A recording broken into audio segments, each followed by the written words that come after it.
Hey everybody, Keegan here, and today we're going to be talking about the Oscars and the Golden Globes.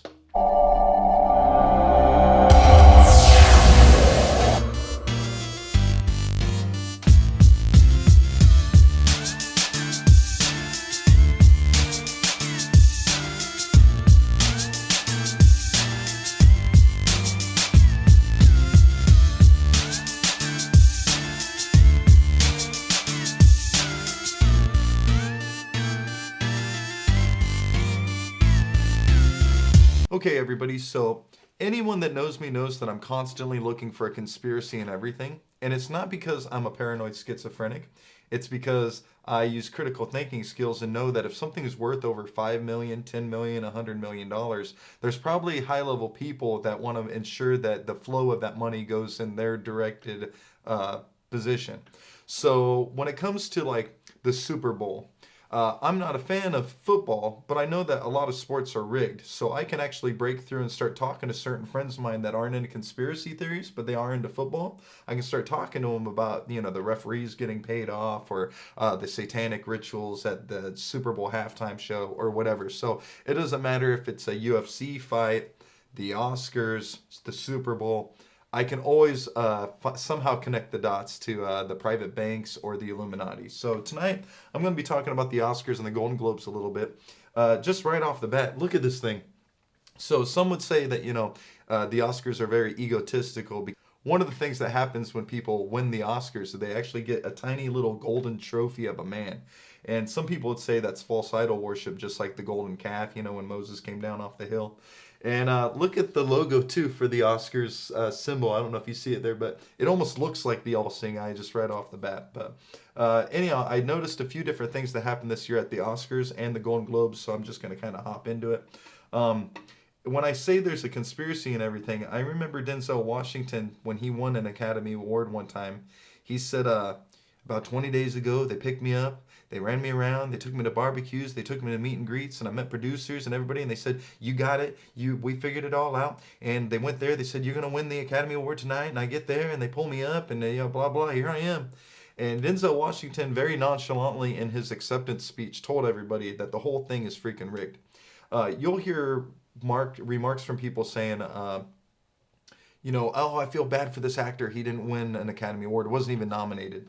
Dude, you have to pay a fee every year just to be in the Academy to win one of those awards. So if there's an actor that you really like and they never seem to be nominated, it's possibly because they don't pay the fee to get into the Academy roster to win the freaking Oscar. So every year when you hear about upsets and stuff of people not getting, it's all kind of a scam in the first place because you have to pay to be in their little club anyways.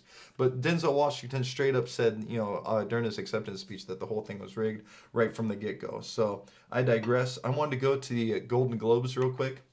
This year, the Golden Globes, they actually gave out flu shots to celebrities that were in the audience and stuff. And I thought this was great because they tried to give one to William Dafoe. And he's like, "Hell no, don't stab me with that needle."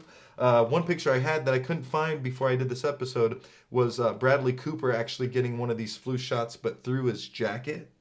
It doesn't seem like a very sanitized way to receive a flu shot. But what I'm getting at is that the Golden Globes is being used by the state for propaganda and promotion. Maybe flu shots are good, but they use the Golden Globes and celebrity like endorsements of this. And Keith Urban, I think I got a picture of here of Keith Urban. What's her name? Nicole Kidman's husband, but he's like, "Get that freaking flu shot the hell away from me," and the camera just cuts and goes to somebody else. But anyhow, so the Golden Globes and the Oscars this year had some really weird stuff going on. I want to get to the Fiji water girl. So for one, the Oscars had a hard time finding a host this year, so they just went hostless. In all the years of the Oscars, they've always had a host except for this year. So some people think that the celebrities know that the human trafficking rings are slowly going to bring Hollywood down because Hollywood is ran off sex and blackmail, just like DC is. So during the Oscars this year, when the celebrities were coming down the red carpet, there's actually a girl that kept doing photo bombs with a tray of Fiji water. And some people say that the next ball that's going to drop as far as human trafficking is going to be in Fiji because Fiji's always been used as a way to basically smuggle not just humans but children across into other countries and stuff. It's like a main mecca for human trafficking. So this girl keeps popping up with a tray of Fiji water behind these celebrities as if she's photo bombing them to let them know like the gig's up. And there's a lot of people out there that are starting to say that that's what was going on. Some people say no, she was just a Fiji water girl, but Fiji put out a tweet saying, "Hey, we want to thank this girl for endorsing our water." Kind of weird. So anyhow, if you're familiar with the QAnon, who's the online conspiracy like prophet, he's obsessed with the movie White Squall, which is a movie starring Jeff Bridges that came out in the 90s and stuff. But QAnon keeps making these prophecies, and he keeps simultaneously quoting this movie White Squall. And Q's favorite thing to say is, "Where we one go, we go all. Where we go, we go all. Where we go one, we go all." Excuse me. So during the Oscars, Jeff Bridges had like there's basically a special celebration for Jeff Bridges, who was in the movie. And they showed these clips of all these different Jeff Bridges movies, but really quick. And at the end, they actually froze it on the scene from the movie White Squall, Q's favorite movie, "Where we go one, we go all." And it stayed on the screen. So people think that people that work for the Oscars that are fans of QAnon actually were trolling the celebrities that were at the Oscars this year. So I don't know if that's true or not, but a lot of us kind of smiled when we heard that. So next here, Bohemian Rhapsody, the story about Queen. It was the biopic and stuff. Won all kinds of awards. Everybody's telling me it's a great movie. I personally don't want to watch it because I loved Queen, and I know it was directed by Bryan Singer. This new movie, Bohemian Rhapsody, was directed by Bryan Singer. And he's the creepy guy that was giving kids roles in the X-Men movies in exchange for sexual favors and stuff. And these are allegations, and you're innocent until proven guilty. But dude, this guy hung out with Kevin Spacey. He's the guy that directed The Usual Suspects, which kind of blew Kevin Spacey's career up. I have never been cool with Bryan Singer. And it's like everybody watching the Oscars is so excited for Bohemian Rhapsody. Nobody's mentioning this guy. I finally got to say something. Screw this dude. Screw you, Bryan Singer. We know you're up to some crap. Check this out. Macaulay Culkin even put out a tweet. Macaulay Culkin's the little kid from Home Alone.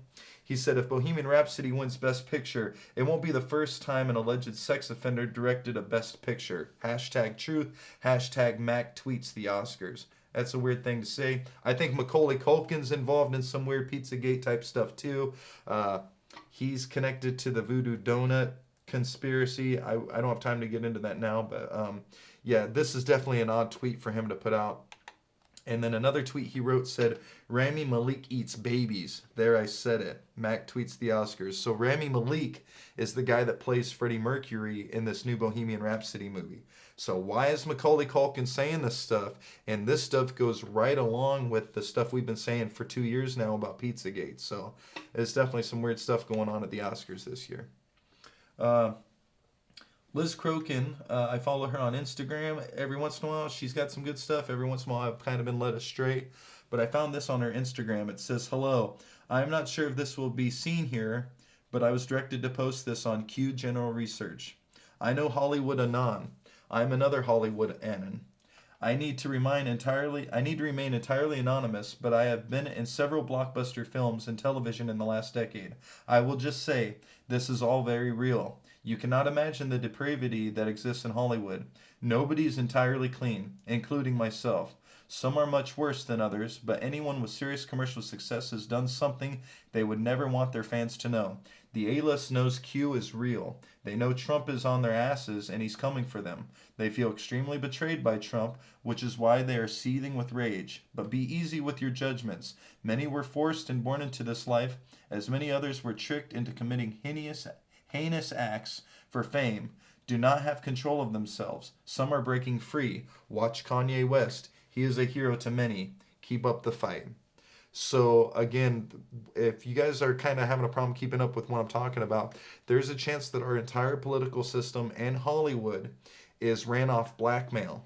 And the way they blackmail each other to be able to promote their own agendas or political, agendas, the way they do this is they can have people engage in homosexual acts or abuse of children on tape or whatever. And there's a chance that a lot of your favorite actors in Hollywood from the 80s to now, or maybe even going back 100 years, that the most famous people in the world have actually, in order to get their fame, had to do terrible things so they could be controlled by some sort of mysterious group. Cough, cough, the Illuminati. There's so much stuff I could go off about, but I'll just kind of keep this going real quick. Director Rob Cohen's daughter accuses him of sexual assault. Oh, here we go again. Another story about a Hollywood guy that's possibly involved in the Me Too movement. If you're not familiar with Cohen, Cohen directed The Fast and Furious, American Heist, the Triple X movies, The Mummy, The Boy Next Door, and Stealth. Oh yeah, I think that's kind of funny because I follow Reddit Conspiracy. If you're not familiar with Reddit Conspiracy, Conspiracy is a subreddit. Reddit is a popular website. But here's this dude predicting that Robert Kraft was going to be arrested for human trafficking about, I think this was like 12 hours before it broke on the news. But Robert Kraft is the owner of the Patriots. And again, I'm talking about how you can communicate with your friends and family that aren't in conspiracies, but they're into football. I bet they love talking about Deflategate and Spygate and now this Robert Kraft human trafficking thing. So maybe you can start talking to your family who are into football about conspiracy stuff by talking to them about what they know is going on with their favorite teams and stuff. So screw that Robert Kraft guy, by the way. This was a thing that I had posted, and it made a lot of people mad. This is not real. This is an actual picture, but the headline is fake. This is Patton Oswalt supposedly at Comet Ping Pong Pizza with a creepy kid he's going to take and molest or whatever. This is not a real image. This is actually his daughter, and this is from them going to see Wreck-It Ralph or something. So I posted this because at the bottom, I'm trying to show people that someone posted this to Q, and Q said, "You are on the right track." So he's not saying the picture is real and that the dude's really at Comet Ping Pong Pizza, but he's saying that you're on to the right track, that celebrities are tied into this human trafficking stuff. So I had people get mad at me because I posted this, but it led us to this discussion where we found these tweets from Patton Oswalt, who actually did tweet, "My dong is super friendly and loves getting rubbed by children." He tweeted, "The angry at tweets from my Hammertoad followers opened my eyes. Pedophobe shaming hurts us all. I'm a proud pedophile." He straight up says it. Maybe it's a joke, but it's not fucking funny. And that's what I'm saying. These guys are fucking, they think that this is fucking humorous. Some of them know about what we think they're up to, and they make jokes about it. Like, if anything, you'd think you'd want to distance yourself from all that stuff altogether. If I was living in Hollywood, I'd be moving away from Hollywood just so people didn't think I was connected to those evil motherfuckers. But, excuse my French. But this subject gets very personal for me because I've been just trying to talk to people about 9/11 for so long. But I found out that the events that happened at 9/11, or the events with the Gulf of Tonkin incident, or the development of the Manhattan bomb, or the Manhattan Project being discussed at Bohemian Grove, the way these powerful people are able to carry out all these nefarious acts is because they have blackmail evidence on each other. They do willingly through child abuse and human trafficking. But anyhow, I'm Keegan, and in the meantime, don't roll your eyes at me.